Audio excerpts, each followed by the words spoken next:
नमस्कार साथियों, एनालाइजर में आप सभी का स्वागत है।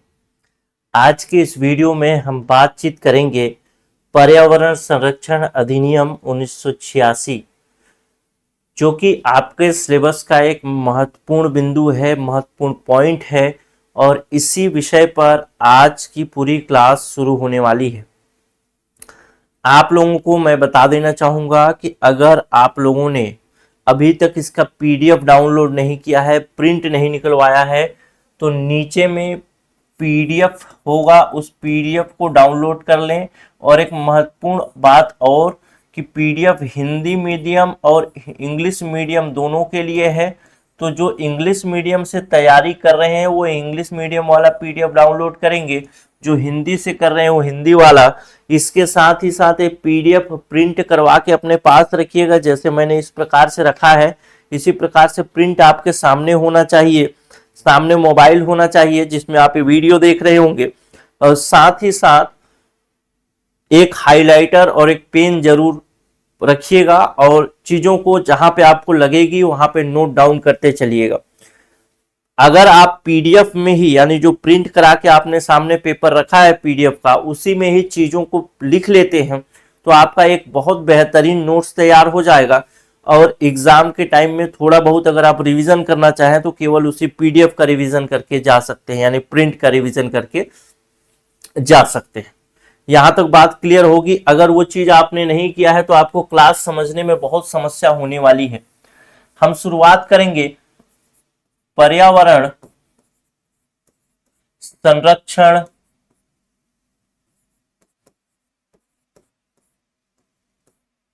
अधिनियम 1986। इसकी शुरुआत के बाबत, यानी इसकी शुरुआत के लिए कुछ चीजें हमको जाननी अति आवश्यक है। सबसे पहले तो हम ये समझने की कोशिश करते हैं कि पर्यावरण संरक्षण अधिनियम 1986 क्यों लाया गया। तो इसका मुख्य उद्देश्य पर्यावरण के संरक्षण और सुधार और उससे संबंधित जो भी चीजें हैं, जो भी विषय हैं, उन विषयों पर नियम बनाए जा सके। ऐसा कोई अधिनियम, ऐसा कोई तरीका इससे पहले नहीं था 1986 से पहले कि हम जिस पर पर्यावरण संरक्षण और पर्यावरण की सुधार से संबंधित नियम बनाने की शक्ति सरकार को, यानी संसद को देता हो। तो इस वजह से 1986 में यह अधिनियम लाया गया। इस अधिनियम की पृष्ठभूमि पर थोड़ा सा ध्यान देने की आपको आवश्यकता है और उसको समझने की भी जरूरत है। जो हिंदी मीडियम वाले होंगे उनके लिए भी और इंग्लिश मीडियम वाले हैं उनके लिए भी। आप लोग इंग्लिश मीडियम वालों को हो सकता है थोड़ा सा टर्मिनोलॉजी में थोड़ा परेशानी हो, तो वो चाहे तो उसको थोड़ा मेहनत करना पड़ सकता है ज्यादा, जो हिंदी मीडियम वाले हैं, लेकिन चीजें आपको समझ में आएंगी। एक महत्वपूर्ण बात जो सबसे पहले समझ लेने वाली बात है वह है हमारा संविधान। हमारा संविधान जो है, हमारा जो शासन व्यवस्था है, वह शासन व्यवस्था संघीय शासन व्यवस्था कहलाता है। संघीय शासन व्यवस्था। संघीय शासन व्यवस्था का मीनिंग क्या है? इसका मीनिंग यह है कि भारत में दो तरीके की सरकारें होंगी। एक सरकार जिसको केंद्र सरकार कहा जाएगा, सेंट्रल गवर्नमेंट कहा जाएगा, और एक जिसको कि स्टेट गवर्नमेंट यानी राज्य सरकार कहा जाएगा। केंद्र सरकार के पास कुछ अधिकारिता होगी, कुछ पावर होंगे, कुछ राइट्स होंगे, और स्टेट गवर्नमेंट के पास भी उसी प्रकार से पावर और राइट्स होंगे। लेकिन कौन कौन से पावर, कौन कौन से राइट्स केंद्र सरकार के पास होंगे, कौन कौन से पावर या कौन कौन से राइट्स राज्य सरकार के पास होंगे, ये सब चीजें हमको कहां से पता चलेगी? तो उन सब चीजों को व्यवस्थित करने के लिए संविधान में एक व्यवस्था की गई और संविधान में एक अनुसूची जोड़ा गया। अनुसूची, अनुसूची का मतलब होता है लिस्ट। और यह अनुसूची थी संविधान की 7वीं अनुसूची। और इस 7वीं अनुसूची में कुल मिला के 7वीं अनुसूची कहने का मतलब 7वें नंबर का लिस्ट होगा, 7वें शेड्यूल होगा। ठीक है। और इस 7वीं अनुसूची में बताया गया कि आखिर कौन कौन से मामले होंगे जिस मामले पर केंद्र सरकार, कौन से मामले पर राज्य सरकार कानून बना सकती है, तो इस 7वीं अनुसूची में कुल 4 सहायक या फिर कहें कि सब शेड्यूल या कहें कि क्या बोलते हैं उसको, 7वीं अनुसूची के अंदर 4 प्रकार की अनुसूचियां दी गई हैं। वैसे तो शुरू में जब बात करें तो ये 3 प्रकार की अनुसूचियां, इसके अंतर्गत ही सारी व्यवस्थाएं चलती हैं, लेकिन चौथी अनुसूची जो है, चौथा लिस्ट जो है, वो 7वीं अनुसूची का महत्वपूर्ण लिस्ट है। तो पहला जिसको कहा जाता है केंद्रीय सूची, केंद्रीय सूची, और दूसरा जिसको कहा जाता है राज्य सूची। आप इसको नोट डाउन करेंगे तो कर लीजिएगा। तीसरा जिसको कहा जाएगा समवर्ती सूची, जैसा मैं बना रहा हूं ऐसा ही कर सकते। और चौथा जो सूची है जिसको कहा जाता है अवशिष्ट सूची, अवशिष्ट सूची। इस प्रकार से 4 प्रकार की सूचियां 7वीं अनुसूची के अंतर्गत बताई गई हैं। केंद्रीय अनुसूची में जो भी बातें लिखी गई हैं, जो भी कुछ पॉइंट्स लिखे गए हैं, वो जो भी विषय लिखे गए हैं, उन विषयों पर नियम बनाने की शक्ति, कानून बनाने की शक्ति केंद्र सरकार अर्थात भारतीय संसद को है। उसी प्रकार से राज्य सूची के अंतर्गत जो पॉइंट्स, जो विषय लिखे गए हैं, उस पर केवल राज्य सरकार ही कानून बना सकती है। अब तीसरा आता है समवर्ती सूची। ये ऐसा विषय है जिस पर केंद्र सरकार और राज्य सरकार दोनों को कानून बनाने के अधिकार दिए गए हैं। लेकिन यदि कभी ऐसा मामला बनता है कि केंद्र सरकार और राज्य सरकार दोनों ने एक ही विषय पर कानून बनाया, तब की स्थिति में यदि किसी का कानून ओवरलैप करता है, ओवरलैप करता है का मतलब, मान लेते हैं केंद्र सरकार ने एक कानून बनाया कि हम जो गरीब हैं, जो गरीब लोग हैं, जो झुग्गी झोपड़ियों में रहते हैं, उनको 10 किलो राज्य सरकार ने एक कानून बनाया। समवर्ती सूची की बात कर लेते हैं, थोड़ा सा समझ भी लेते हैं। समवर्ती सूची समझना बहुत जरूरी है, रटना ना पड़े, इसीलिए समझने की जरूरत होगी। थोड़ा सा लंबा मेरा क्लास चल सकता है, लेकिन उसका फायदा आपको मिलेगा। मान लेते हैं गरीबी उन्मूलन के लिए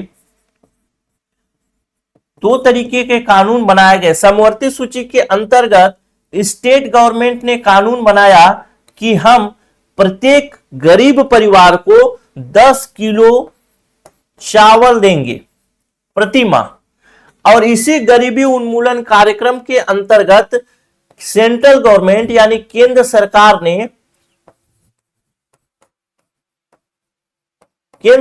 ने भी एक कानून बनाया, और उसका कहना है कि हम गरीबी उन्मूलन के लिए 25 किलो चावल देंगे। तो ऐसी स्थिति में कौन सा कानून मान्य होगा? तो आपका उत्तर होगा कि केंद्र सरकार का बनाया गया कानून। यानी जहां पर भी केंद्र सरकार का कानून राज्य सरकार के कानून को ओवरलैप करेगा, यानी उसके ऊपर से चला जाएगा, तब की स्थिति में केंद्र सरकार का बनाया हुआ कानून ही मान्य होगा। अगर ज्यादा नहीं समझना है तो बस इतना समझिए कि समवर्ती सूची में केंद्र सरकार और राज्य सरकार दोनों ही कानून बना सकती हैं, लेकिन यदि कुछ विशेष मामला ऐसा होता है जब केंद्र सरकार और राज्य सरकार के कानून में टकराव हो, तब की स्थिति में केंद्र सरकार का कानून मान्य होगा। जब मैं यहां पर केंद्र सरकार शब्द का उपयोग कर रहा हूं, यानी केंद्र सरकार का बनाया हुआ कानून, इसका मतलब मैं कह रहा हूं भारतीय संसद का बनाया हुआ कानून। केंद्र सरकार मतलब भारतीय संसद, और अगर मैं राज्य सरकार की बात कर रहा हूं, इसका मतलब राज्य सूची से विषय अगर राज्य सरकार की बात कर रहा हूं तो क्या बोलूंगा? राज्य विधानमंडल। ठीक है, केंद्र सरकार कानून बनाने का मतलब है भारतीय संसद कानून बनाएगी, राज्य सरकार कानून बनाने का मतलब है राज्य विधानमंडल कानून बनाएगी। जहां पे विधानसभा और विधान परिषद है वहां के मामले में दोनों हस्तक्षेप करेंगे, और जहां केवल विधानसभा है वहां के मामले में केवल और केवल विधानसभा ही कानून बना देगी। अब एक सूची आता है जिसको कहा जाता है अवशिष्ट सूची। यह सूची ऐसा सूची था, जब भारत का संविधान लागू हुआ तो भारत के संविधान लागू होने के समय कुछ ऐसे विषय थे जो उस समय प्रकाश में थे ही नहीं, यानी उस समय एग्जिस्ट ही नहीं करते थे। जैसे उस समय कोई सोच ही नहीं सकता था कि कोई टेलीफोन हो सकता है जिस पर कॉल किया जा सके, कोई दूर बैठा व्यक्ति बात कर ले।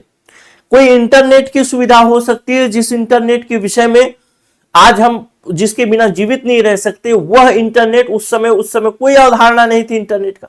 तो वैसे विषय, जो विषय उस समय एग्जिस्ट नहीं करते थे, वे बाद में धीरे धीरे विकास के साथ जुड़ते गए। वैसे सूचियों को अवशिष्ट सूची में डाला जाता है और ऐसे विषय पर कानून बनाती है वह है भारतीय संसद।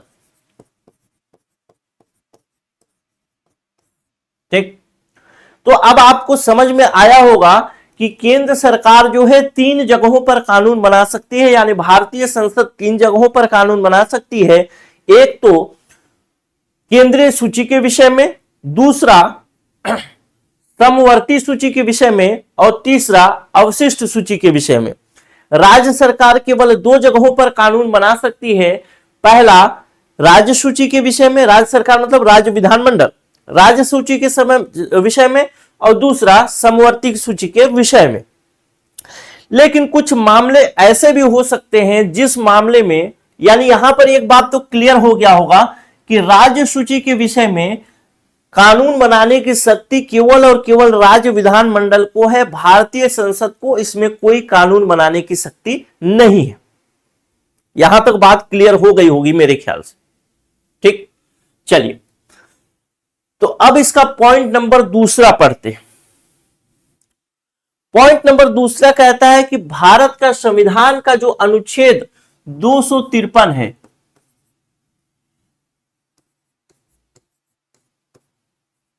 अनुच्छेद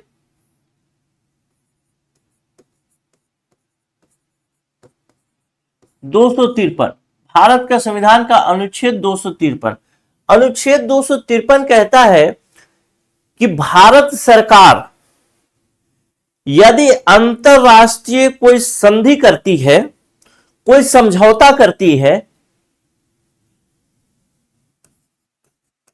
अंतरराष्ट्रीय संधि या समझौता करती है, तब के विषय में बात करता है। अगर भारत सरकार कोई अंतरराष्ट्रीय संधि या समझौता करती है तो उसे लागू करने के लिए भारतीय संसद कानून बना सकती है। पहला नंबर पॉइंट। ठीक, पहला नंबर पॉइंट मैंने क्या बताया, ए नंबर पॉइंट, कि भारतीय संसद कानून बना सकती है क्या करने के लिए, ऐसे अंतरराष्ट्रीय संधि या समझौता को लागू करने के लिए।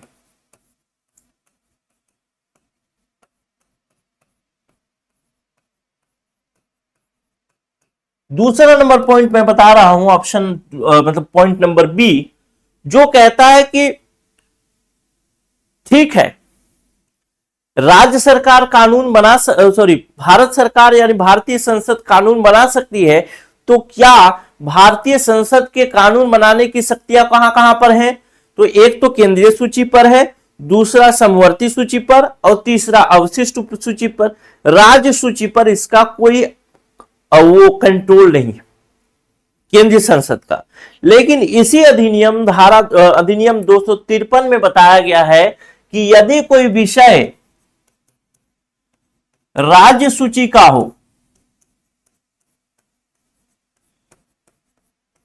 राज्य सूची का हो, तब भी भारतीय संसद कानून बना सकती है। ठीक, और सी नंबर पॉइंट इसी में बताया गया है कि ऐसा कानून जो राज्य सूची से संबंधित है उसको लागू करने के लिए, उसको मतलब उस वैसा कानून भारतीय संसद को बनाने के लिए राज्य से किसी प्रकार की अनुमति की आवश्यकता नहीं है, राज्य से किसी प्रकार से विचार विमर्श करने की आवश्यकता नहीं है।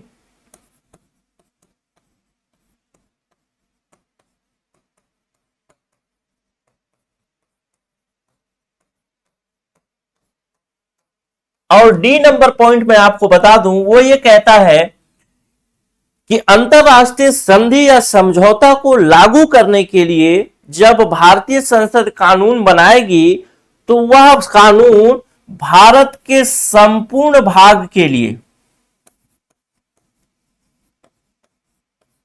संपूर्ण क्षेत्र के लिए, यानी पूरे भारत के लिए या फिर किसी विशेष क्षेत्र के लिए, मतलब भारत के कुछ भाग के लिए लागू की जा सकती है।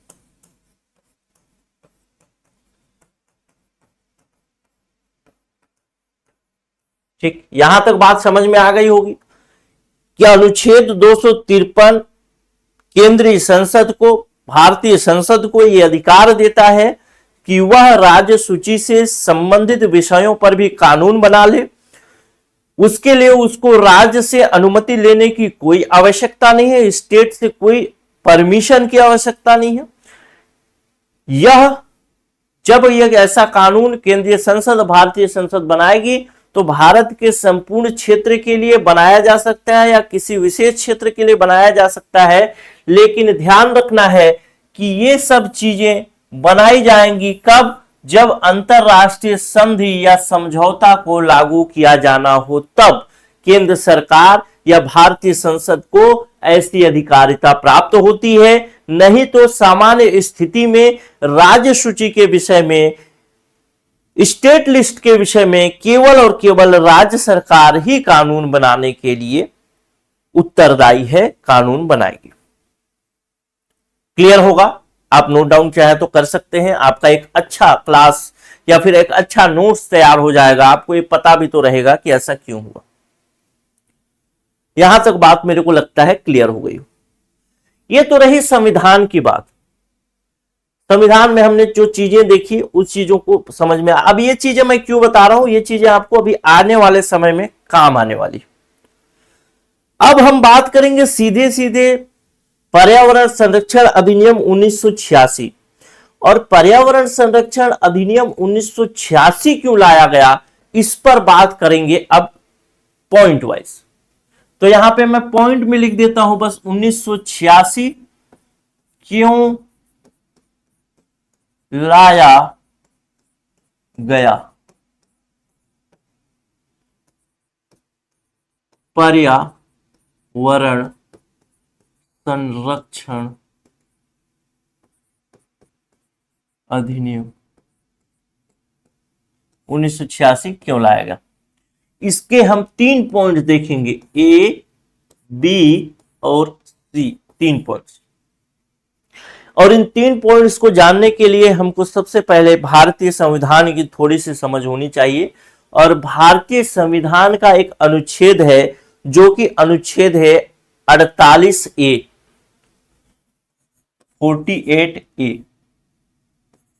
अनुच्छेद 48A। और ये अनुच्छेद 48A क्या कहता है? 48A कहता है कि जो सरकारें हैं, जो राज्य हैं, चाहे वो केंद्र सरकार हो चाहे वो राज्य सरकार हो, सभी प्रकार के सरकारों की बात करता है।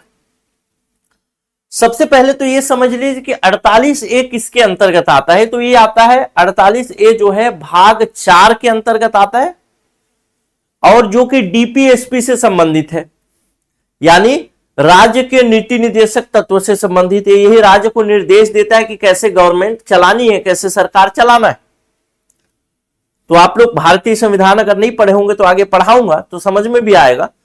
तो ये डीपीएसपी से संबंधित है। भारत जो नीति निर्देशक, राज्य के नीति निर्देशक तत्व है उससे संबंधित। डीपीएसपी मतलब डायरेक्टिव प्रिंसिपल, एस मतलब स्टेट पॉलिसी, ठीक, directive principle of state policy, DPSP. तो वहां से संबंधित। तो इस 48A का कहना है कि मतलब डीपीएसपी क्या है, तो डीपीएसपी ये है कि राज्य के पास अगर संसाधन होंगे, पैसा होगा, व्यवस्था होगी, तो इसमें कुछ पॉइंट्स लिखे गए हैं नीति निर्देशक तत्व में, उन पॉइंट्स को फॉलो करने का प्रयास करेगा। तो उसमें भी एक पॉइंट है 48A, और इसको भी फॉलो करने का प्रयास करेगा अगर सरकार के पास सुविधा होगी, तो पैसा होगा, तो संसाधन होंगे। तो 48A कहता है कि जो भी गवर्नमेंट है, जो सरकारें चला रही हैं, वह पर्यावरण रक्षा और सुधार के लिए और वन्य जीव संरक्षण के लिए काम करेगी। किसके किसके लिए? पहला नंबर पॉइंट इसमें है पर्यावरण सुरक्षा एवं सुधार, और दूसरा नंबर पॉइंट है जो है वन्य जीव संरक्षण से संबंधित।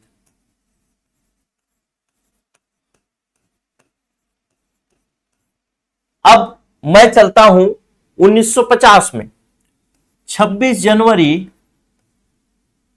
1950 जब हमारा भारतीय संविधान लागू होता है, उस समय भी हमारे पास ऐसी व्यवस्था हमारे संविधान में थी, तो उस समय चीजों को क्यों नहीं किया गया? उस समय एक पर्यावरण संरक्षण अधिनियम क्यों नहीं लाया गया जब ऐसी व्यवस्था संविधान में थी ही थी? तो इसके लिए आपको इसका उत्तर ढूंढने के लिए दो बातों पर गौर करना पड़ेगा। पहली बात, डीपीएसपी अपने आप में कहता है कि संसाधन होंगे, सुविधा होगी, तभी जो गवर्नमेंट है उस पर काम करेगी। तो जब 1950 के आसपास हमारा भारत आजाद होता है, हमारा संविधान लागू होता है, तो उस समय तो हमारे खाने पीने के लाले पड़े हुए थे, तो संसाधन की बात तो बहुत दूर की है। और दूसरी बात यह है कि उस समय जो था औद्योगिकरण, उतनी अच्छे तरीके से औद्योगिकरण हुआ ही नहीं था। औद्योगिकरण जब नहीं होगा तो औद्योगिकरण की वजह से होता है शहरीकरण। तो ऐसी व्यवस्था, ऐसी मतलब कोई सरकमफेरेंस जो है, जो ऐसा कोई माहौल ही नहीं था कि उद्योग बहुत बड़े बड़े चल रहे हैं, तो उद्योग जो है पर्यावरण को क्षति पहुंचा रहे हैं, या फिर शहरीकरण बहुत ज्यादा हो गया है तो वहां ठोस अपशिष्ट प्रबंधन की आवश्यकता है, जो क्या बोलते हैं, हवा की क्वालिटी गिर रही है, ऐसी कोई दिक्कत नहीं थी। जब ऐसी कोई दिक्कत नहीं थी तो सरकार को कोई इसकी आवश्यकता ही नहीं थी, सरकार ने इस पर बहुत ज्यादा ध्यान ही नहीं दिया कि जो चलता है चलने दो। यूं समझिए कि अभी बिलासपुर या अंबिकापुर या जिस शहर में आप आसपास का जो भी संभाग वाला शहर जानते होंगे, वैसी स्थिति दिल्ली की थी, वैसी स्थिति मुंबई की थी 1950 में। तो जब वैसी स्थिति दिल्ली मुंबई की 1950 में थी, जो आज भयावह स्थिति छोटे शहरों की है, तो उस समय इसकी कोई बहुत बड़ी आवश्यकता नहीं थी, वो आगे भविष्य में देखेंगे ऐसे करके टाल दिया गया, और ये टलता गया और टलता गया, टलता गया, टलता गया। जब टलता गया तो दूसरा नंबर पॉइंट आता है 1972। दूसरा नंबर पॉइंट आता है सन 1972, और ये सन 1972 बहुत महत्वपूर्ण है, क्योंकि यही चीजें जो अभी पहले पढ़ाया हूं वो इसको जोड़ेगा। 1972 में स्वीडन में एक जगह है स्टॉकहोम। उस स्टॉकहोम नामक जगह पर, स्टॉकहोम एक शहर है एक्चुअल में, उस शहर में संयुक्त राष्ट्र ने एक सम्मेलन बुलाया, और उस संयुक्त राष्ट्र ने सम्मेलन बुलाया, सभी देश के लोगों को, सभी देश के जो प्रतिनिधि थे उनको इनवाइट किया 1975 में, और सभी लोग वहां पहुंचे। उस संयुक्त राष्ट्र ने उस सम्मेलन में बात की, वह था मानवीय पर्यावरण पर, यानी पर्यावरण की रक्षा पर बात करने की, पर्यावरण के संरक्षण पर बात करने के लिए 1972 में स्वीडन के स्टॉकहोम में एक सम्मेलन बुलाया गया। स्वीडन के स्टॉकहोम में सम्मेलन बुलाया गया। और स्टॉकहोम में जो सम्मेलन बुलाया गया, इसका मुख्य उद्देश्य क्या था? मानवीय पर्यावरण पर बात करता था ये। अब इस मानवीय पर्यावरण पर जब बात होने लगी तो सभी देशों ने, लगभग सभी देशों ने इस पर सहमति जताई कि हाँ, पर्यावरण संरक्षण होना चाहिए, पर्यावरण में सुधार होना चाहिए। और 1950 से लेके अभी तक, ध्यान रखिएगा, लगभग 22 साल बीत चुके थे भारत को अपना संविधान लागू किए। तो इन 22 सालों में शहरों की स्थिति भी बुरी होती जा रही थी।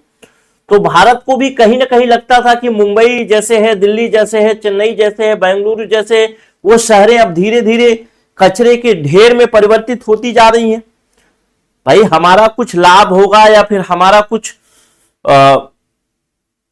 अच्छा सुविधा दिखेगा तब तो हम किसी सम्मेलन में भाग लेंगे। आप किसी कहीं पे पढ़ने जाएंगे या फिर कहीं कोई लेक्चर अटेंड करने जाएंगे तो आपके मस्तिष्क को थोड़ा खोलेगा, इसीलिए तो जाएंगे। या फिर आप ये वीडियो देख रहे होंगे तो आपको थोड़ा अलग नॉलेज मिलेगा, इसीलिए तो देख रहे होंगे। तो ऐसे ही भारत का क्या लाभ छुपा था, या भारत का क्या उसमें एक क्या बोल सकते हैं उसको, लाभ के अलावा एक लालच छुपा था। तो भारत का लालच, या भारत को आवश्यकता महसूस हो रही थी कि भाई जो मुंबई है वो कचरों का ढेर बनता जा रहा है, नालियां बह रही हैं, पेड़ काटे जा रहे हैं, हवा शुद्ध नहीं है, दिल्ली उसी तरीके से प्रदूषित होती जा रही है, कलकत्ता उसी तरीके से, या फिर और ही जगहों पर इस प्रकार से समस्या होती जा रही है। तो भारत ने कहा कि ठीक है, हम इस पर सम्मेलन में भाग ले रहे हैं। तो स्वीडन के स्टॉकहोम वाले सम्मेलन में इन्होंने भाग ले लिया। और वहां जब भाग लिया तो मानवीय पर्यावरण पर बात की गई। जब मानवीय पर्यावरण पर बात की गई तो भारत इस पर सहमत हो गया, और सहमत होने के बाद एक हस्ताक्षर कर देता है इसमें, स्टॉकहोम सम्मेलन में हस्ताक्षर कर देता है।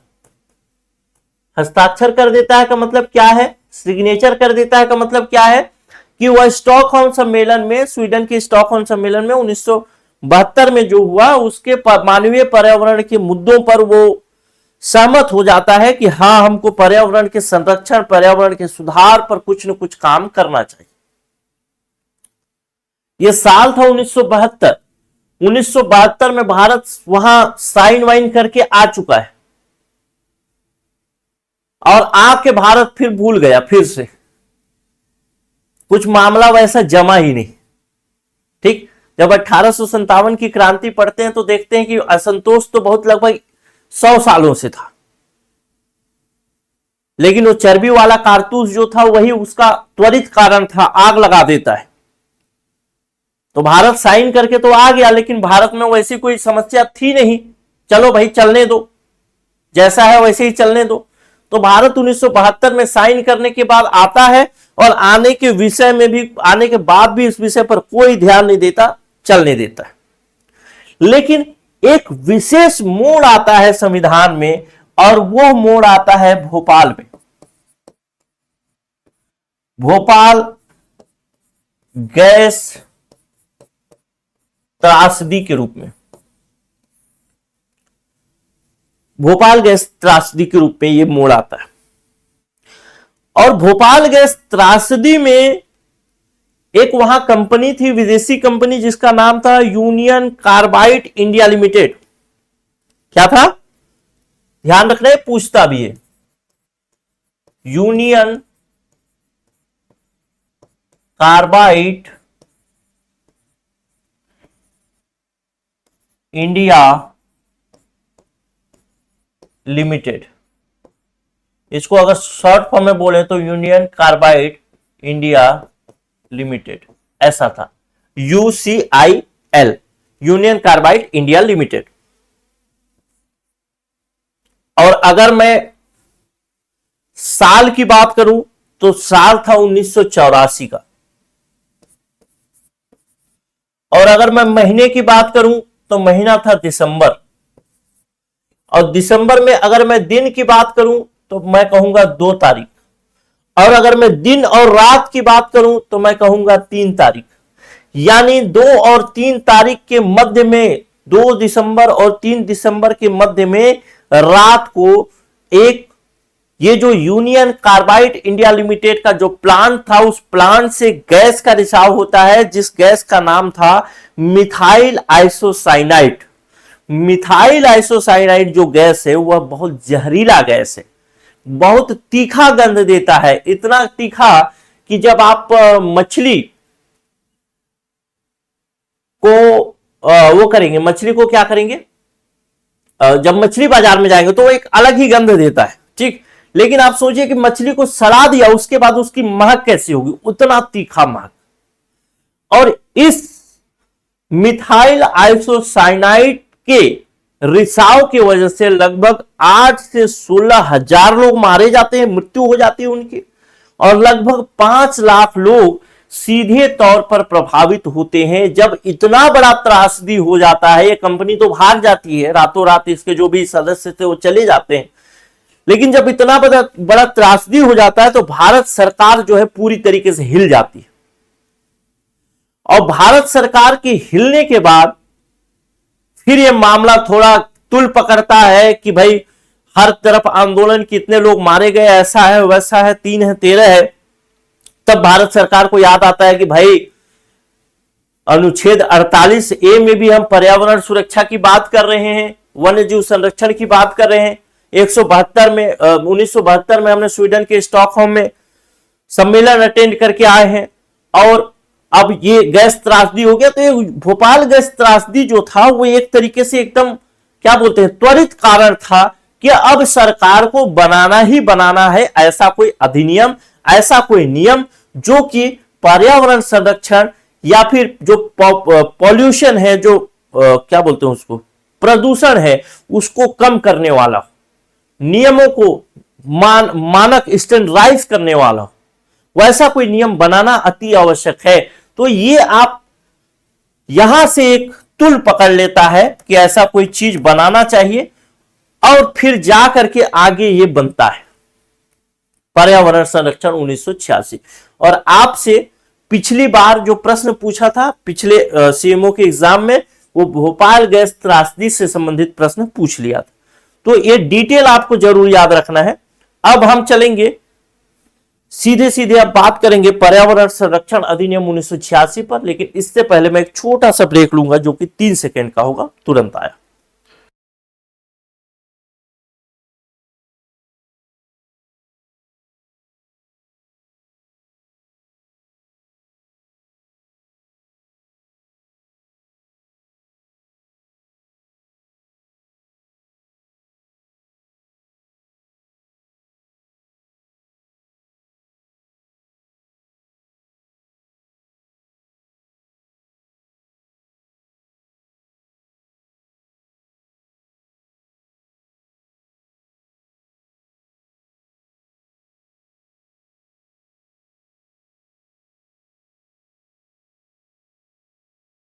लो जी, आ गया, ठीक। तो अब हम बात करने वाले हैं वह है पर्यावरण संरक्षण अधिनियम 1986। अब आप अपना पीडीएफ खोलिएगा और पीडीएफ में कुछ बातें जो आपको हाईलाइट करनी है उसको करते जाइएगा। सबसे पहली बात, पर्यावरण संरक्षण अधिनियम 1986 आपसे पूछेगा डेट किस तिथि से लागू हुआ, तो ये आपके अधिनियम में ही लिखा गया है, कब से, 23 मई 1986 से। लागू होने की तिथि क्या है, 23 मई 1986। इसमें सबसे ऊपर में देखिए बताया गया है कि यह अधिनियम क्यों लाया जा रहा है। तो यह अधिनियम इसीलिए लाया जा रहा है, उसमें लिखा है कि पर्यावरण के संरक्षण और सुधार का और उससे संबंधित नियमों का उपबंध करने के लिए अधिनियम लाया जा रहा है। मतलब पर्यावरण से संबंधित चीजों का हम क्या करेंगे, पहली बात तो ये फोकस किस पर है, पर्यावरण पर है। पर्यावरण को क्या करना चाहता है ये अधिनियम, तो पर्यावरण का पहला बात तो सुधार करना चाहता है, और दूसरी बात संरक्षण करना चाहता है। तीसरी बात यह है पर्यावरण से संबंधित कुछ नियम बनाए जा सके, उस नियम की शक्ति ये अधिनियम इनको देता है। ठीक, ये अधिनियम इसको देता है। ये 3 पॉइंट्स आपको याद हो गए, समझ में आ गया। अब जो है आगे की बात आप देखिए, उसमें लिखा है संयुक्त राष्ट्र के मानवीय पर्यावरण सम्मेलन स्टॉकहोम में हुआ, ये सब चीजें लिखी है। ये सब चीजें मैं आपको बता चुका हूं कि इन्हीं कारणों से हम पर्यावरण संरक्षण अधिनियम 1986 लाते हैं। अब सबसे मेन पॉइंट जो आपको लिखना है, जो याद थोड़ा सा रख सकते हैं फैक्ट के रूप में, ये दोनों तीनों चीजें फैक्ट ही है। ये एक मेन फैक्ट है, इसको तो पढ़ेंगे तो पता चल ही जाएगा आगे क्या होना है। ठीक, इसका मेन ये क्या है, एम है, उद्देश्य है, और आगे पढ़ेंगे तो ये उद्देश्य और भी क्लियर होगा। लेकिन एक फैक्ट याद रखना है जो कि कभी आपसे पूछ सकता है, कई बार पूछता है अधिनियम में, तो उसको याद रखने की जरूरत नहीं है। देखिए ये लिखा क्या है, नीचे देखिए लिखा है भारत गणराज्य के 37वें वर्ष में संसद द्वारा यह अधिनियमित हुआ। यानी जब भारत का संविधान लागू हुआ, भारत जब गणराज्य बना, तो भारत गणराज्य कब बनता है, भारत गणराज्य बनता है 26 जनवरी 1950 को, जिस दिन हमारा संविधान लागू हो जाता है। इसके 37वें वर्ष में यह लागू होता है, कौन सा, पर्यावरण संरक्षण अधिनियम 1986। अगर आप इसको 37वें, अगर आप इसको याद रखना चाहते हैं तो याद रख सकते हैं, याद नहीं रखना चाहते तो आपको मैं बता देता हूं। देखिए 50 पहला हो गया, तो 50 से जोड़ना शुरू करिएगा, 1950 से 51, 52, 53, 54 ऐसे जाएंगे, तो 1986 जो आएगा वो 37वें नंबर पर आएगा। ठीक, 50 पहला हो गया, 51, 52, 53, 54, 55, 56, 57, 58, 59, 60, 61, 62, 63, 64, 65, 66, 67, 68, 69, 70, 71, 72, 73, 74, 75, 76, 77, 78, 79, 80, 81, 82, 83, 84, 85, 86। तो अब इसको जोड़ेंगे ना, 1 2 3 4 5 6 7 8 9 10 11 12 13 14 15 16 17 18 19 20 21 22 23 24 25 26 27 28 29 30 31 32 33 34 35 36 37। तो ये 37वां वर्ष आ गया। तो इसको अगर याद करेंगे तो कर लीजिएगा, नहीं कर सकते तो ऐसे ही जोड़ लीजिएगा। ये क्योंकि कभी कभी एग्जाम में पूछता है, तो ये आईएमपी के रूप में मैं इसको लिख सकता हूं।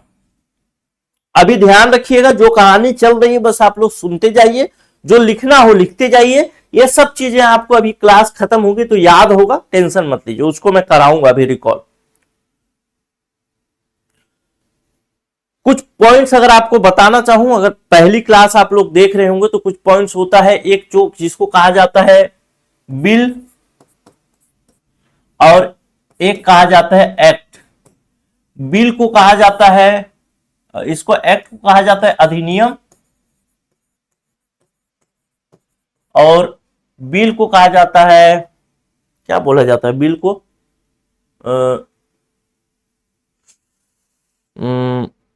बिल को बोला जाता है क्या,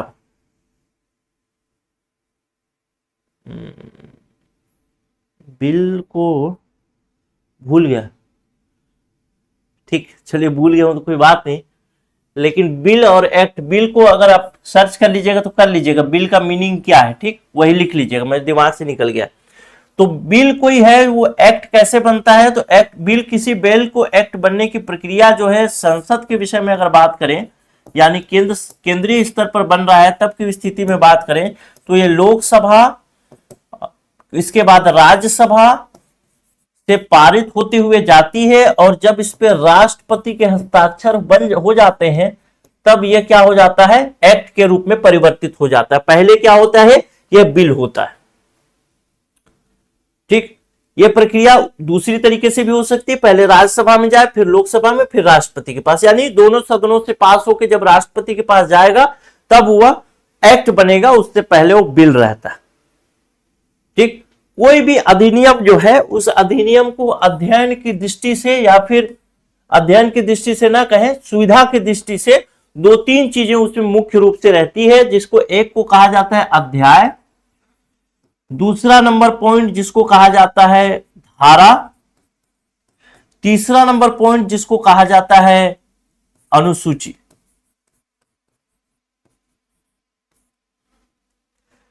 जितना भी धारा होता है उसको विभिन्न अध्याय में बांट दिया जाता है। अध्याय का मतलब है कि एक अध्याय जो होगा उस अध्याय में जितनी भी धारा होंगी वो सारी धाराएं जो होंगी उसी अध्याय से संबंधित होंगी। जैसे एक उदाहरण के तौर पे कहूं तो आपके घर में जो किचन है, किचन अगर आप लोग रैक बनाए होंगे, जो शहरी क्षेत्र में रहते होंगे चाहे ग्रामीण क्षेत्र में भी रैक बना होगा, तो रैक में आटा एक जगह पर, चावल एक जगह पर, बेसन एक जगह पर ऐसे रखा गया होगा, नमक शक्कर अलग जगह पर रखा गया होगा। तो एक तरीके की चीजें क्या है, एक जगह पर है। उसी तरीके से एक अध्याय में जो पॉइंट लिखा रहेगा वैसे उसी से संबंधित चीजें सभी उस धारा के अंतर्गत लिखी जाएंगी। समझ गए होंगे? नहीं समझेंगे तो अभी और समझ जाएंगे, क्लियर हो जाएगा, कोई दिक्कत नहीं। चलिए, इसको नहीं समझे तो कोई दिक्कत वाली बात नहीं, अभी आगे जाएंगे तो क्लियर हो जाएगा। अनुसूची का मतलब क्या है? लिस्ट। यदि कोई लिस्ट है तो अलग बात है। अब ये जो पर्यावरण संरक्षण अधिनियम है, इसमें हमको इस पर्यावरण संरक्षण अधिनियम को 4 अध्याय में डिवाइड किया गया है। शॉर्ट फॉर्म में लिख देता हूं, 4 अध्याय में डिवाइड किया गया है। पर्यावरण संरक्षण अधिनियम को 4 अध्याय में डिवाइड किया गया है, बांटा गया, जिसमें 4 अध्याय कौन कौन से हैं? तो अभी अध्याय की बात कर लेते हैं। अध्याय लिख देता हूं ताकि बाद में रिवाइज कराऊं तो समस्या ना हो। पहला अध्याय जिसको अध्याय 1 कहेंगे, दूसरा जो कि अध्याय 2 के नाम से जाना जाएगा, तीसरा जो कि अध्याय 3 के नाम से जाना जाएगा, और चौथा जो कि अध्याय 4 के नाम से जाना जाएगा। ठीक। अध्याय 1 जिसका नाम प्रारंभिक है, अध्याय 2 जिसका नाम है केंद्रीय सरकार की साधारण शक्तियां, general power of central government, केंद्र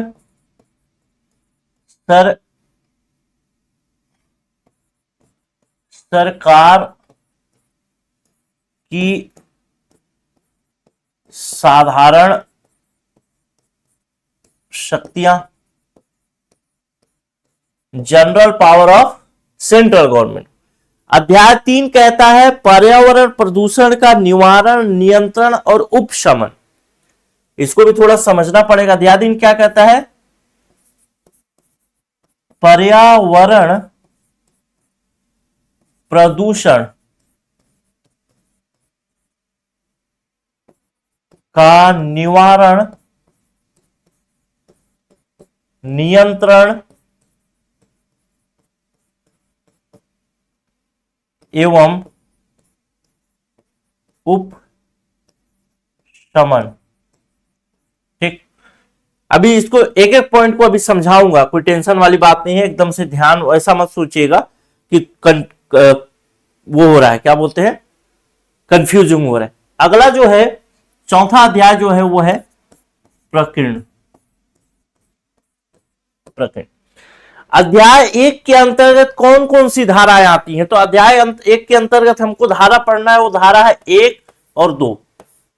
2 धाराएं पढ़नी है अध्याय 1 के अंतर्गत, जो है कि पहला धारा और दूसरा धारा। अध्याय 2 के अंतर्गत हमको पढ़नी है 3 से लेकर के 6 तक की धाराएं, यानी धारा 3, 4, 5 और 6, यानी टोटल 4 धाराएं पढ़नी है। अध्याय 3 के अंतर्गत हमको पढ़ना है धारा 7 से लेकर के धारा 17, यानी कुल 11 धाराएं। और अध्याय 4 के अंतर्गत हमको पढ़ना है धारा 18 से लेकर के धारा 26 तक की धारा। ठीक। अब एक एक पॉइंट को समझाने की कोशिश करता हूं, समझने की कोशिश करता हूं। अध्याय 1 जो कि प्रारंभिक विषय से संबंधित है, यानी ये प्रारंभिक लिखा गया। प्रारंभिक का मतलब होता है कि शुरुआत कैसे हो रहा है इस अधिनियम का, स्टार्टिंग कैसे हो रहा है। दूसरा कहता है कि केंद्र सरकार की साधारण शक्तियां, general power of central government, यानी इसमें जो केंद्र सरकार की शक्तियां हैं, जो पावर है इस अधिनियम के अंतर्गत कुछ पावर केंद्र सरकार को दिए गए हैं। वो कौन कौन से पावर केंद्र सरकार के पास है। अब मैंने आपको यहां वाले स्लाइड में बताया था कि अध्याय और धारा कैसे बटा होता है। अगर आप नहीं जान रहे हैं तो कोई टेंशन मत लीजिए। अब ये देखिए, यहां पर देखिए टोटल हमको इस अधिनियम के अंतर्गत अगर मैं बात करूं तो अध्याय, कितने अध्याय पढ़ने हैं, तो 4 अध्याय पढ़ने हैं। धारा कितनी पढ़नी है, तो धारा 26 धाराएं पढ़नी है। आपसे यही पहला प्रश्न पूछ सकता है कि पर्यावरण संरक्षण अधिनियम 1986 के अंतर्गत कितनी धाराएं, कितने अध्याय और कितनी अनुसूचियां हैं। तो इसमें अनुसूची की संख्या अगर बोले तो अनुसूची की संख्या नहीं है, कोई अनुसूची इसमें नहीं है, अनुसूची की संख्या 0 है। तो यहीं से कभी कभी उठा के प्रश्न सीधे पूछ लेगा। अब ये चीज देखिए कि यहां पे लिखा है क्या, धारा 3 से 6, मतलब धारा 3, 4, 5, 6, इन चारों धाराओं में केवल जो भी बातें होंगी वो बातें किससे होंगी, केंद्र सरकार की साधारण शक्तियों से संबंधित ही बातें होंगी। धारा 3 भी वही बात करेगा, धारा 4 भी वही बात करेगा, धारा 5 भी वही बात करेगा। यानी मेन जो टॉपिक होगा, मेन जो सेंटर पॉइंट होगा वो क्या होगा, उसमें केंद्र सरकार की साधारण शक्तियां ही होंगी। अलग अलग तरीकों से शक्तियों को बताया जाएगा। General power of state central government, clear होगा यहां से।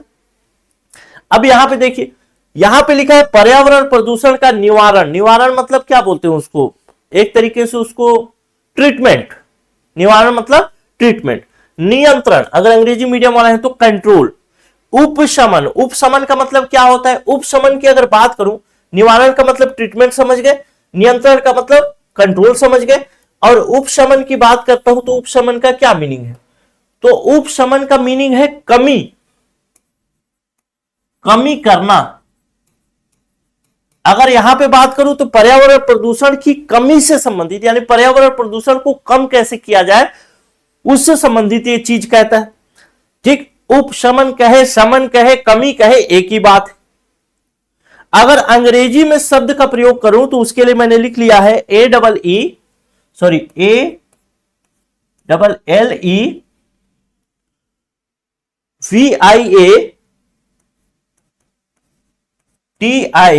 ALLEVIATION, elevation, alleviation. ठीक, एलिविएशन शब्द का प्रयोग कर सकते हैं हम इसको कमी के लिए।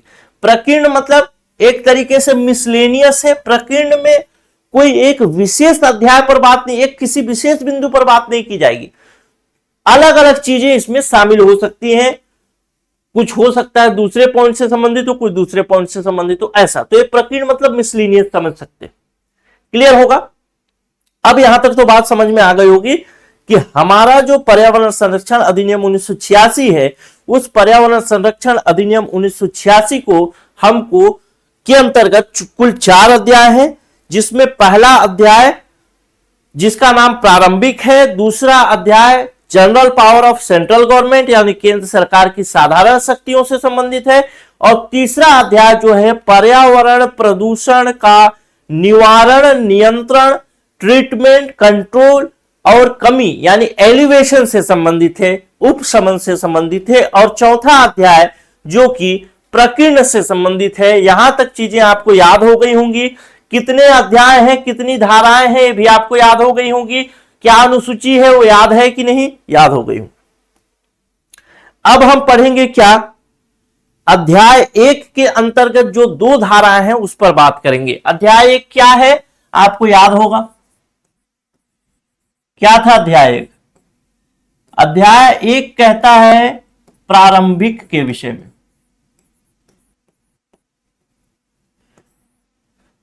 अध्याय 1 के अंतर्गत मैंने बताया कितनी धाराएं हैं, धारा 2 धाराएं हैं, धारा 2 और धारा 1,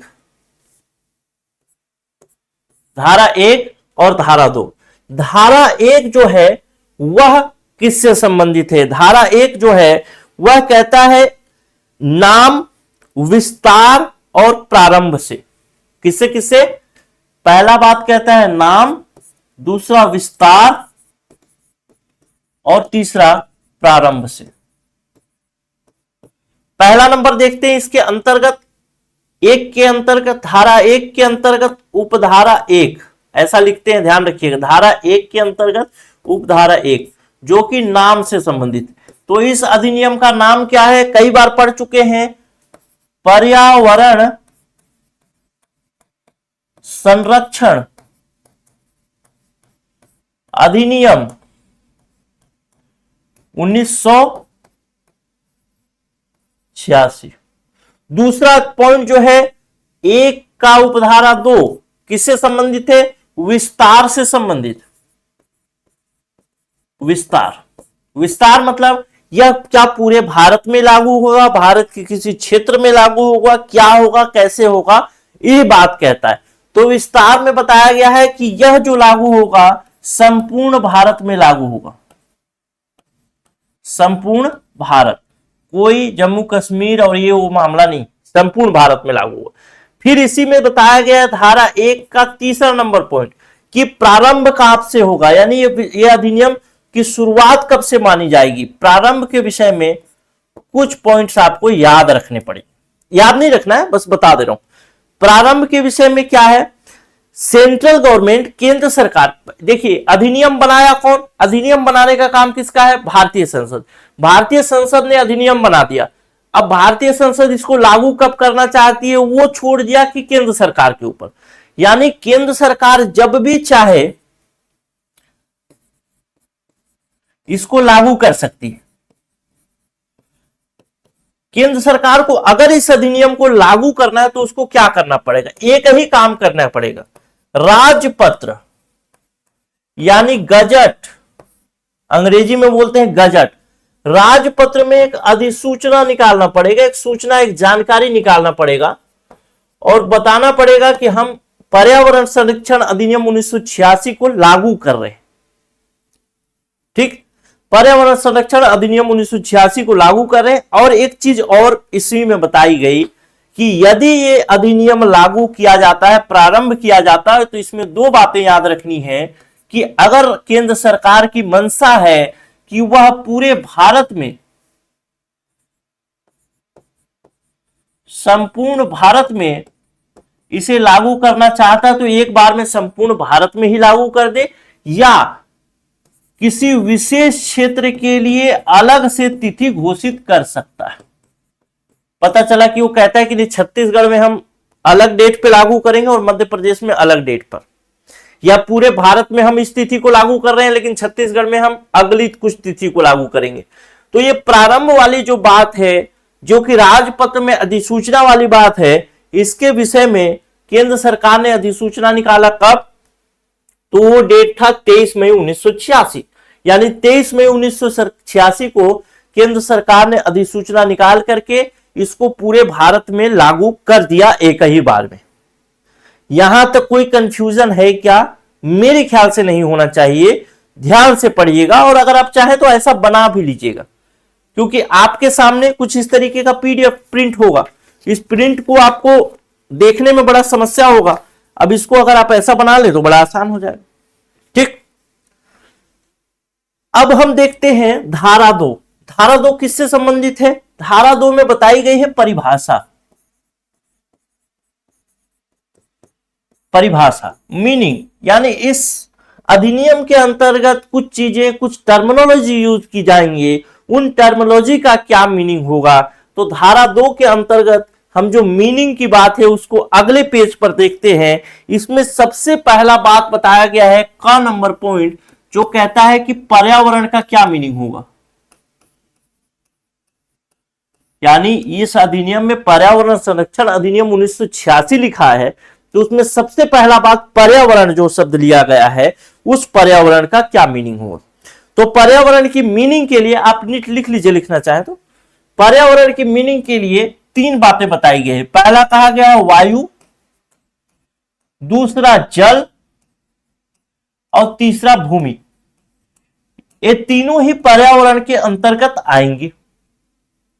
कौन कौन सा, वायु, जल और भूमि, तीनों ही पर्यावरण के अंतर्गत आएंगे। वाटर, एयर और लैंड। ठीक, यहां तक बात कोई समस्या नहीं होगी, तीनों ही पर्यावरण के अंतर्गत है। और एक बात और बताया, इसके अलावा मान लेते हैं कि पानी से कुछ चीजें हम लोग बना दिए, जैसे बर्फ बना दिए, ठीक। अब मान लेता हूं मैं ध्रुवीय क्षेत्र में चला गया या फिर हिमालय में रहता हूं, वहां बर्फ ही बर्फ है।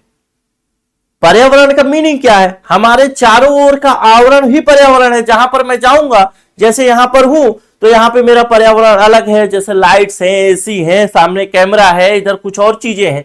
अगर मैं जंगल में चला जाऊंगा तो पेड़ पौधे, उधर शेर है, इधर भालू है, उधर हिरण है, उधर हिरनी है, मगरमच्छ है, वो अलग अलग चीजें। तो जगह के हिसाब से पर्यावरण परिवर्तित हो जाएगी। तो मैं यहां हूं तब तो ठीक है, लेकिन मैं हिमालय में चला गया और हिमालय में बताया गया कि भाई इस अधिनियम के अंतर्गत बताया गया पर्यावरण का मीनिंग क्या है? वायु है, मिट्टी है, मतलब भूमि है और जल है। लेकिन मैं हिमालय क्षेत्र में गया तो वहां पानी है ही नहीं, वहां बर्फ ही बर्फ है, पानी का रूप परिवर्तित कर दिया गया। तो क्या वो पर्यावरण में आएगा? तो आपका उत्तर होगा हां, वह पर्यावरण में आएगा, क्योंकि इसी में बताया गया है कि जल, वायु या भूमि जिससे मानव या जीवित प्राणी, पादप या किसी प्रकार का सूक्ष्म जीव या कोई संपत्ति इंटरेक्शन करता हो, अंतः क्रिया करता हो, तो उसको पर्यावरण में लेंगे। सबसे आसान यह है कि आप इतना ही याद रखिए कि पर्यावरण के अंतर्गत कौन कौन सी चीजें हैं। तो कहेंगे वायु, जल और भूमि, जहां किसी प्रकार का जीवन हो उसको हम पर्यावरण में लेंगे। यानी ऐसा किसी ऐसे क्षेत्र की, किसी ऐसे स्पेशल एरिया के अंतर्गत जहां जीवन हो, वहां की भूमि, जल और वायु पर्यावरण के अंतर्गत आएंगे। क्लियर होगा? किसी विशेष क्षेत्र जहां जीवन हो, जीवन विशेष ध्यान रखिएगा, बस इतना ही ध्यान रखिएगा बस, और इसी से सब चीजें आपकी क्लियर हो जाएंगी। जीवन हो, वहां का वायु, जल और भूमि पर्यावरण के अंतर्गत आएगा। और ख नंबर पॉइंट आपको कहता है, ख नंबर पॉइंट जो बताया गया वो क्या है? वह है पर्यावरण प्रदूषण। पर्यावरण प्रदूषण का क्या मीनिंग होगा?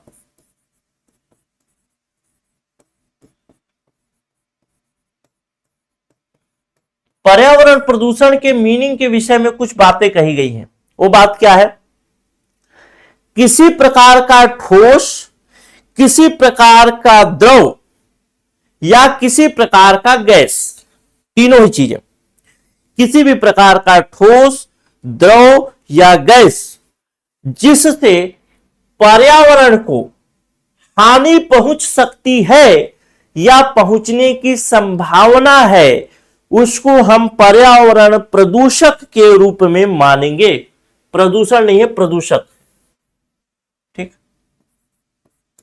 पर्यावरण प्रदूषक। ठीक, प्रदूषक।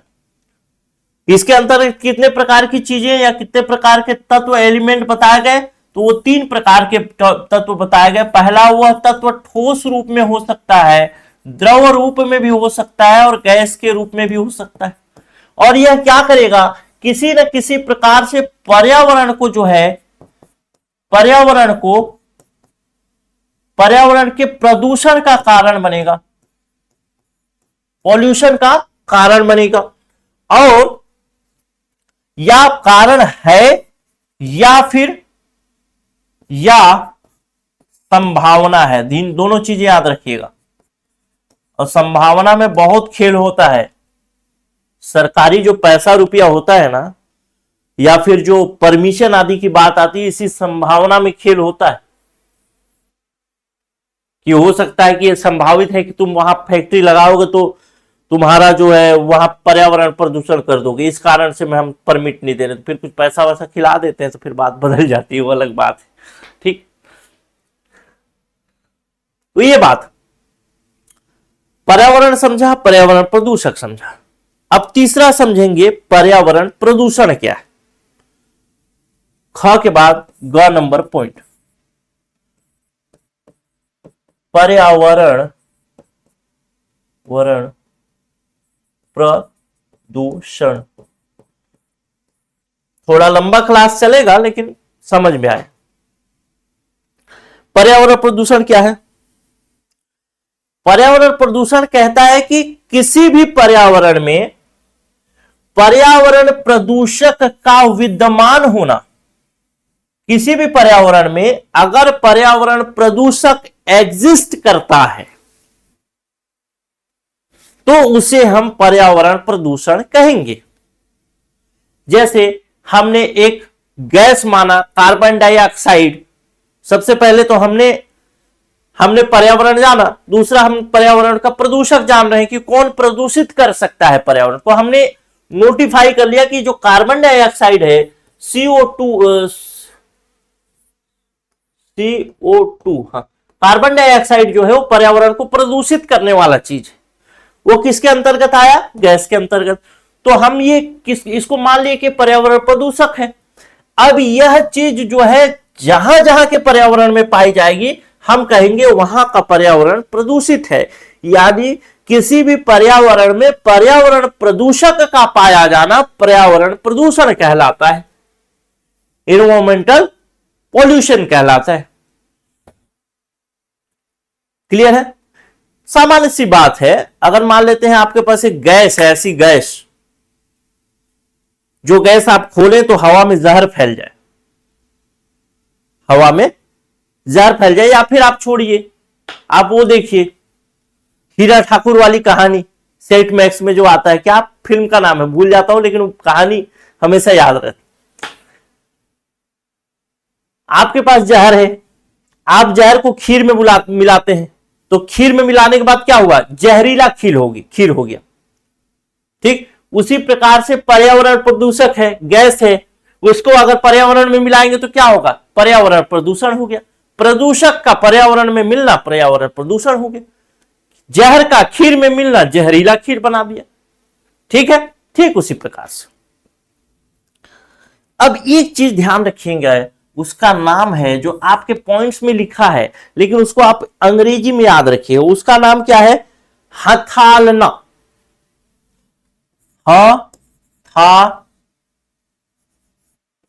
हथालना इसको अंग्रेजी में बोला जाता है, अगर अंग्रेजी ना समझ में आया तो फिर बहुत समस्या है। हैंडलिंग मतलब किसी भी सामान का, चाहे वो किसी भी प्रकार से कोई पदार्थ हो, ठीक, किसी भी प्रकार का पदार्थ हो जिसका निर्माण किया जाता हो, जिसका प्रसंस्करण किया जाता हो, मॉडिफिकेशन किया जाता हो, एडिफिकेशन किया जाता हो, बेचा जाता हो, परिवहन किया जाता हो, उपयोग किया जाता हो, वो सारे पॉइंट्स आपको लिखे हुए हैं धारा में। वो सब चीजें हथालना के अंतर्गत यानी हैंडलिंग के अंतर्गत आएंगी। मतलब कहा जाएगा कि वह उस चीज का हैंडलिंग कर रहा है। हैंडलिंग करना मतलब किसी भी सामान का को बेचना, खरीदना, बनाना, रखना, परिवहन करना, कुछ भी करना, सब हैंडलिंग के अंतर्गत आएगा, हथालना के अंतर्गत आएगा। ये हथालना शब्द आगे मीनिंगफुल है इसलिए इसको बताया गया, नहीं तो ये बताता ही नहीं आपको। क्यों बताता? ठीक, अब एक अगला नंबर जो है जो कहता है परिसंकटमय पदार्थ। घ के बाद अंग, परिसंकटमय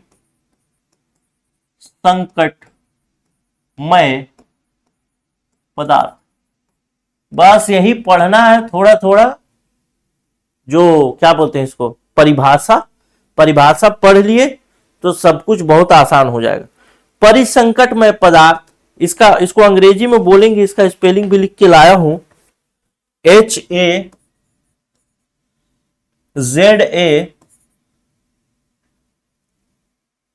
HAZARDOUS,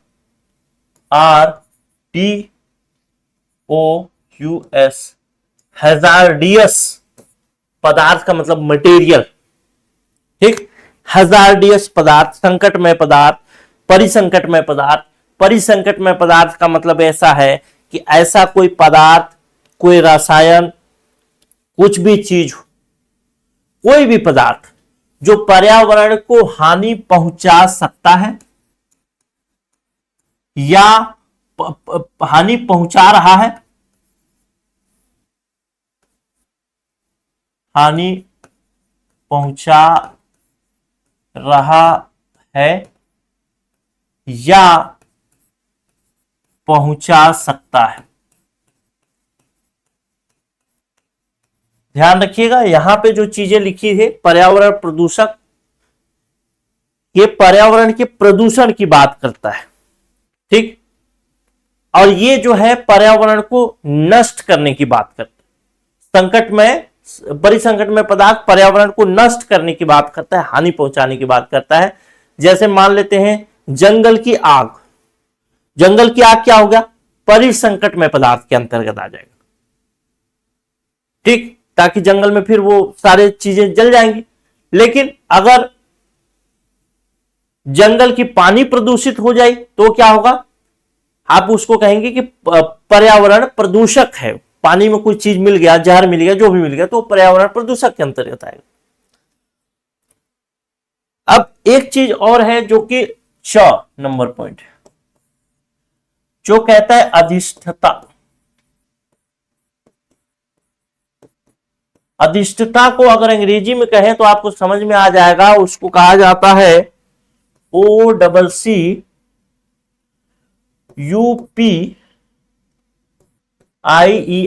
एक्यूपायर।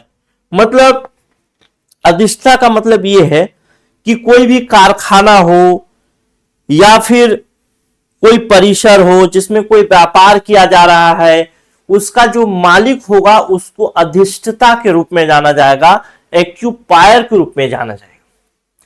और अगला नंबर पॉइंट है जो कि है 6 नंबर पॉइंट, जो कहता है विहित। विहित का मतलब है कि ये जो अधिनियम है, इस अधिनियम के अंतर्गत कुछ और नियम बनाए जाएंगे, उसको हम कहेंगे विहित शब्द से परिभाषित करेंगे। इसको अंग्रेजी में बोला जाता है प्रिस्क्राइब, यानी इस अधिनियम के अंतर्गत कुछ जो भी नियम बनाए जाएंगे, उन नियम को कहा जाएगा विहित किया जाए, विहित माना जाएगा। जैसा कि विहित किया जाए मतलब जैसा कि नियम बनाया जाए। तो ये कुछ शब्दावलियां हैं जिन शब्दावलियों को आपको जरूर ध्यान में रखना चाहिए। क्लियर है। अब हम अगले क्लास क्या इसी क्लास में देखते हैं चीजों को, क्योंकि थोड़ा सा लंबा तो होगा, लंबा तो हो चुका है, 1 घंटा हो चुका है क्लास आपका। कैसे करें, केंद्रीय सरकार की साधारण शक्तियों को भी पढ़ाना शुरू करूंगा तो लगभग 1 घंटे का क्लास हो जाएगा। तो मैं एक काम करता हूं, इसको दूसरे क्लास में करा देता हूं आपको, एक क्लास आपका यहीं पे बंद कर देता हूं। अब इस क्लास के अंतर्गत आपको मैं एक चीज करके दिखाता हूं, जादू वाली चीज। वो जादू वाली चीज आप करेंगे। आप जो भी रखे थे, जो भी लिखे थे, कॉपी पेन सब छोड़ दीजिए, शांत मन से बैठिए, आंखें बंद कर लीजिए और बस मेरी आवाज आप सुनिए।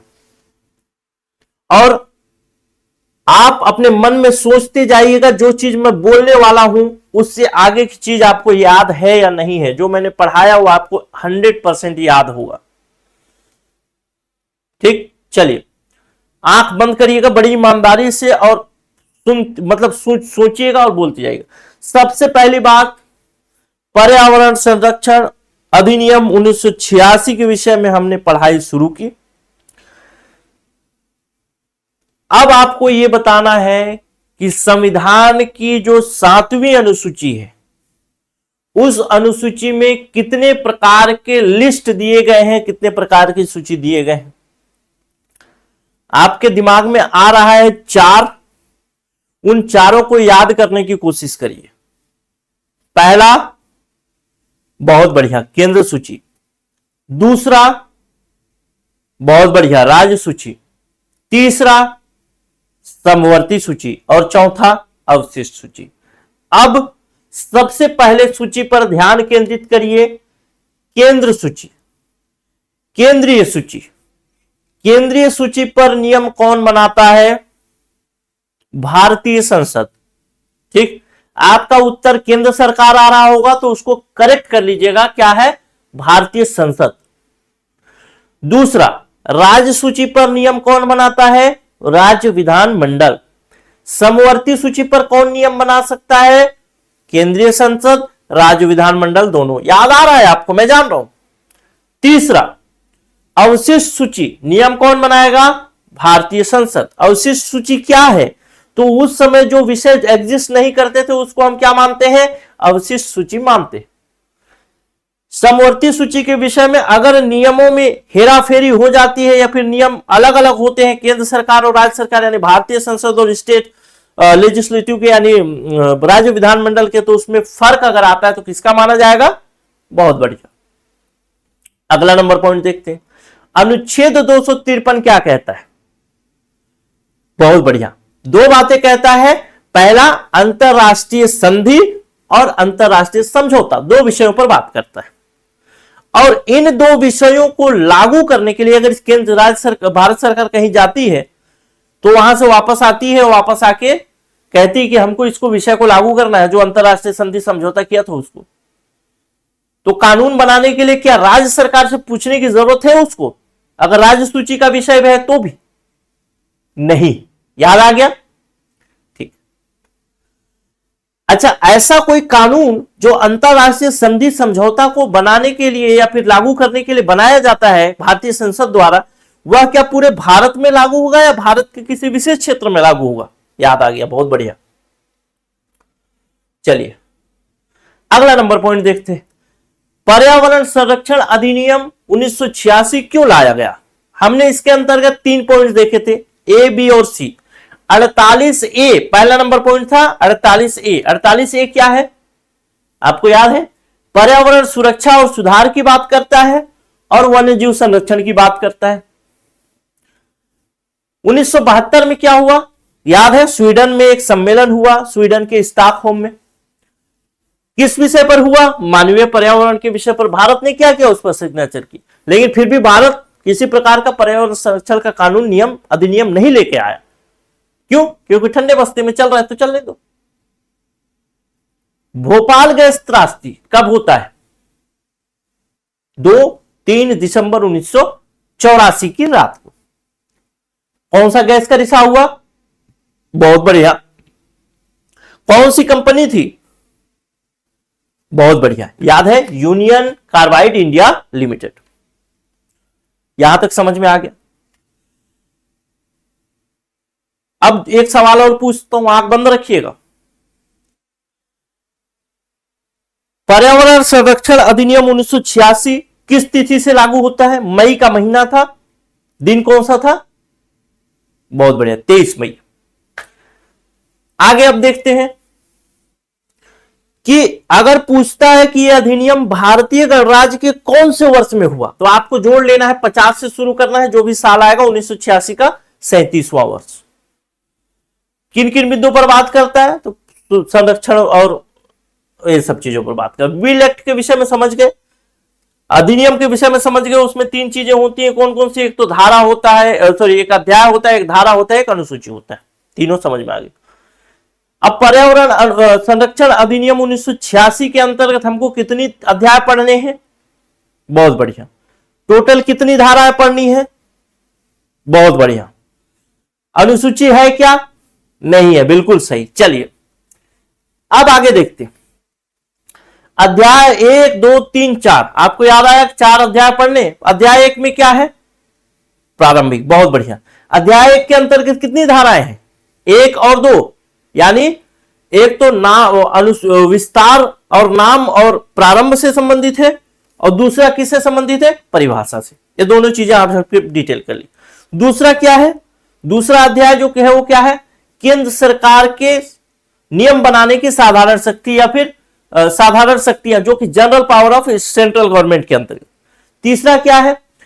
तीसरा नंबर जो है पर्यावरण प्रदूषण के निवारण यानी ट्रीटमेंट से संबंधित है। इसके अलावा नियंत्रण से संबंधित है, कंट्रोल से, और उपशमन यानी कमी करना यानी एलिविएशन से संबंधित है। और चौथा अध्याय क्या है? प्रकीर्ण। क्लियर हो गया?